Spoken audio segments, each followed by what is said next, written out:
Днес ще разгледаме ето тази играчка, която представлява купчета с букви и е подходяща за деца над 18 месеца. За мен тя съчетава няколко неща, функционалности. Така, всяко купче има буква, също така е наименованието на картинката. Ето така.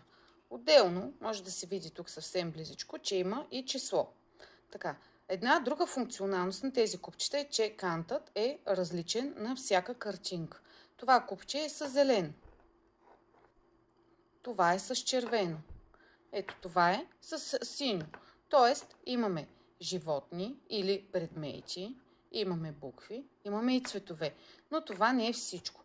Освен по този стандартния начин, може да се ползва от по-малките деца, като правене на кула, например, или като ограда, или като пътечка. Това са различни приложения на една и съща играчка, което прави играчката много интересна за много най-малките деца. Може да я поръчате от сайта на магазин Гризан. Освен с букви, има подобно и с числа, така че може да се направи комплект.